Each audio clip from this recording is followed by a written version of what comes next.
Hello, Canucks fans. Thanks for watching as we wind down the season from hell. Many people are calling it the worst Canucks season ever.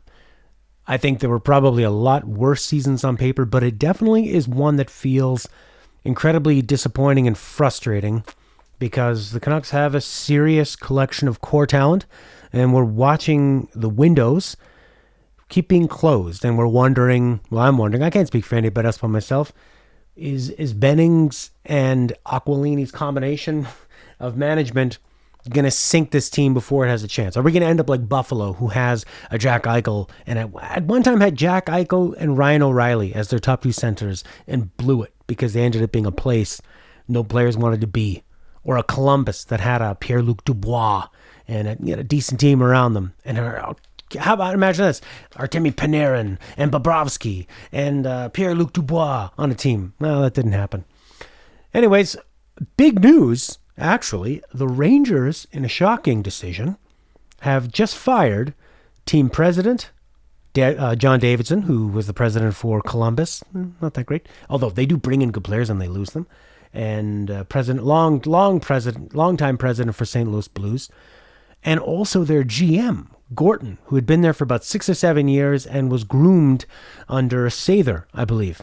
Now, this guy has made a lot of great moves. He brought in Adam Fox, Mika Zibanejad. He got the team to do a fantastic rebuild, and they are looking stacked moving forward. Of course, getting Artemi Panarin is going to be a big boost to that, and also Alexis Lafreniere. So what would be really great is if the Canucks could kiss Benning goodbye, and if the owner of the Canucks could say, let's accept that we've made a lot of mistakes, put all the blame on Benning. This is what Aquilini could do, and fire Benning, bring in Gorton. I think that would go a long way in winning back the Canucks fan base and showing them that, we care. We're going to try to bring in some smart hockey men, people who can do this properly. Or hockey women, or in between, whatever. But this could be a huge chance. GMs like this, who have been doing a great job, don't come up too often.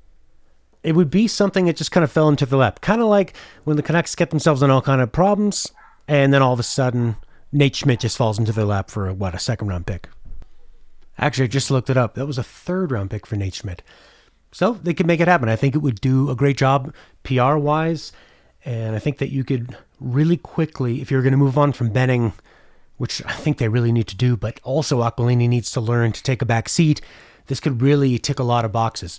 You're moving out a guy that people are not happy with, that has shown that he's making a lot of bad moves, whether it's Benning's fault or whether it's Aquilini's fault, and rather than bringing in somebody that's maybe unproven or like an older guy that people are going to find a way to criticize. I don't know if anybody would criticize bringing in a guy that just turned the Rangers from basically where the Canucks were for a long time and had them rebuild a hell of a lot faster than almost any other team in the league in this modern cap era, other than, say, like the LA Kings, who are starting to look pretty good.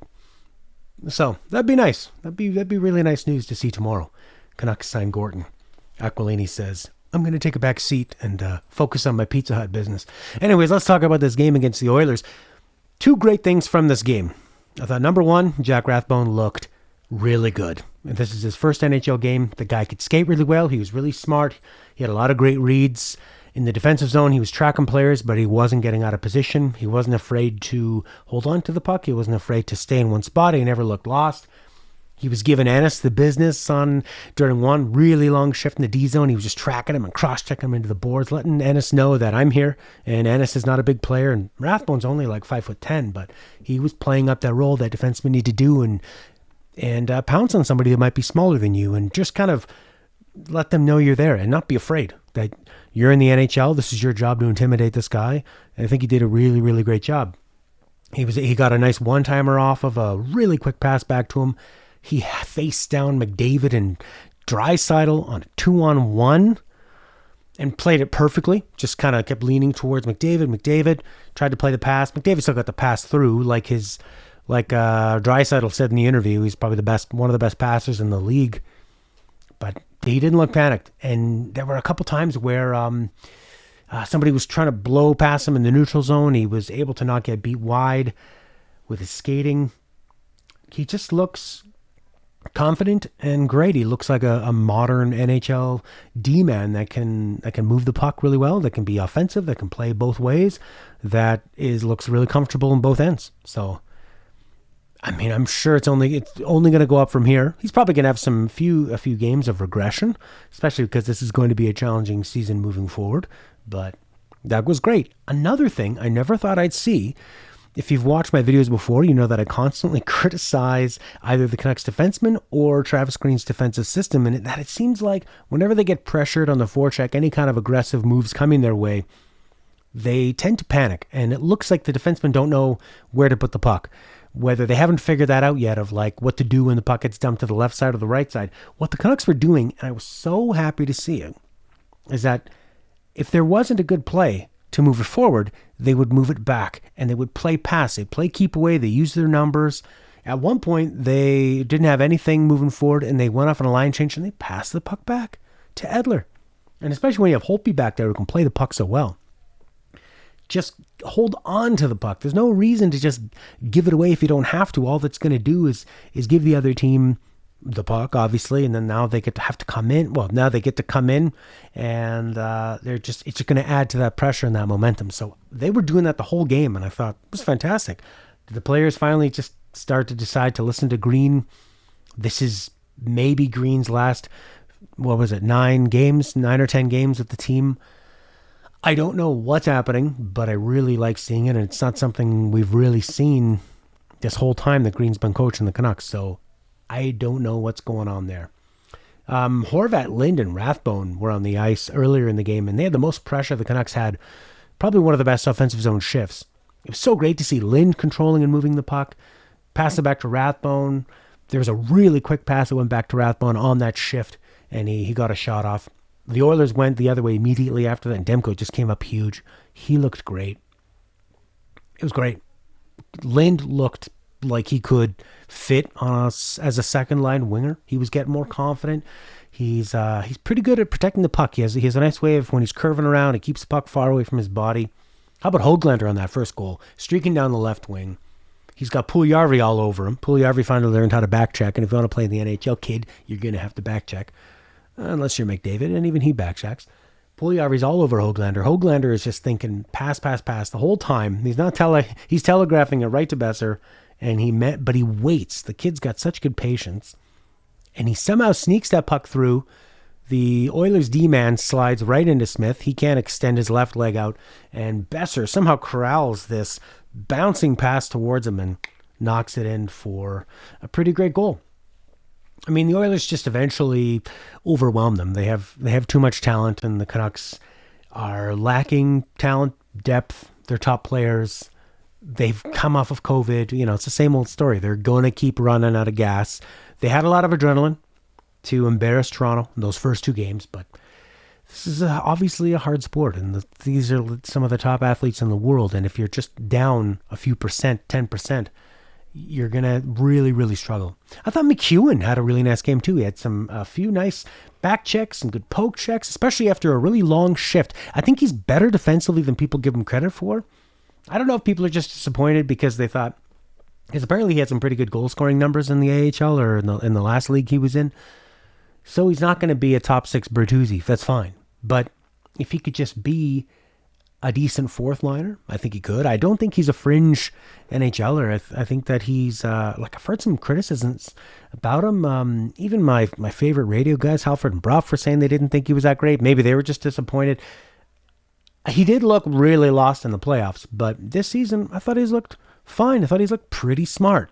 Probably nothing more than a fourth liner and maybe on the right third line, but I think he can play defensively.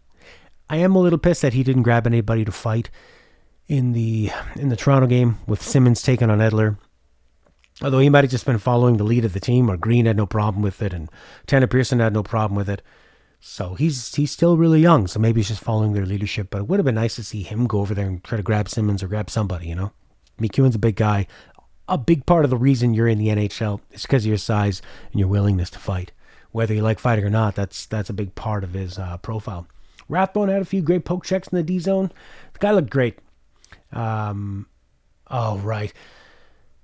There was in the second period, just when I was thinking about how much I love the Canucks taking their time in their zone before breaking out, Hughes just ignored all the safe outlets. Plenty of safe passes in his zone. He just throws it away to an Oiler and then eventually ices it. Hughes has been having a tough time. I think this kid, not having Tanev there and being relied on so much to all of a sudden be the number one defenseman and play the majority of the power play time.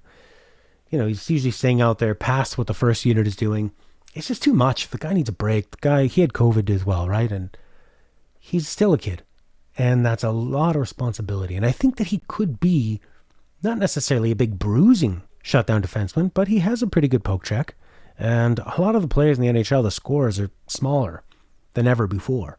So it's not like he needs to go out there and contain Eric Lindros or something. Yeah, you don't put him out against Ryan O'Reilly, but he's fast and he can poke check and he can keep guys to the outside. And if he had a Tanev with him, I think they would be like a nice top pair. I think you could put him out. Hamonic's been really good. And he's having a really strong ending to the season. So I think who knows what's going to happen with him. I mean, if the Canucks could bring him back on an affordable deal, I'd be pretty happy with it. I mean, like maybe nothing more than 2 years because you don't know how he's going to slow down. But I mean, he's a tough guy and he's a shutdown guy and he's what they need. He's sort of a poor man's Tanev. Man, the VC McEwen Boyd line had this crazy shift about halfway through the second period where they were like banging into each other. Pucks were just terrible passes all over the place. Shorthouse even mentioned it, like, can somebody make some kind of a pass? But that was both teams being discombobulated, but they really encapsulated it the most. They looked really awful for one shift. I really don't think VC's going to stick around. He's not providing he's not generating anything dangerous. He can stick handle, he can pass, but he won't be sticking around. He'll be gone. Boyd, maybe. But out of their bottom six, I'd like to see McEwen stick around on the fourth line. Hawryluk and Highmore. That could be a fourth line right there. McEwen, Hawryluk, Highmore. Can Highmore play defense? I think Graovac is okay. He's kind of rangy. He's tall. I guess he can win faceoffs and stuff. But if Highmore, one of those guys, could convert over to center, that would be really, really helpful. If one of them just decides in the offseason, I'm going to learn how to win faceoffs. If the team can plan ahead and tell one of these guys, learn how to win faceoffs and you can be our fourth line center, who knows what's going to happen with Beagle? Sutter, please don't bring back. I appreciate what Sutter did. He was all effort and all heart for the Canucks, but he's obviously is just not worth much more than, say, $1 million a year. I mean, if you could get him for $1 million a year, okay, fine. And he's on your fourth line, sure. But if he's going to prevent you from bringing in a better third line center. I just have a feeling Benning really likes him. I mean, Benning traded big for him. I mean, how good would it be for the Canucks right now if they had Jared McCann on their third line? Or if you had Gustav Forsling, great defenseman now for Florida. It's just brutal. Miller had a really rough shift on the Oilers' first goal to tie it up at 1. He gave the puck away in the Oilers' zone. He hustled hard back on the back check. He gets the puck back in the Canucks zone, and then he just gives it away to McDavid, who, once McDavid gets the puck near the net, everybody's eyes perk up. They all look towards him, and he just made such a gorgeous backhand pass over to Draisaitl, who's so good with a quick release, and Draisaitl scored like they do. And I don't think McDavid's going to hit 100. I think he's going to fall a couple points short, but I also wouldn't doubt it if he did. It'd be a pretty cool story. Canucks got a power play at 1 point. 10 seconds later, though, they take a penalty. Oh, boy. Now you're going to have McDavid and Draisaitl 4-on-4. Although Miller got a high sticking penalty, so now it's 4-on-3, and Draisaitl scores immediately. McDavid, again, carried it in, took all the attention away, passed it over to Draisaitl for a quick release. They scored. They won the game. It was basically game over. Miller had another really bad backhand pass along the blue line that got picked off.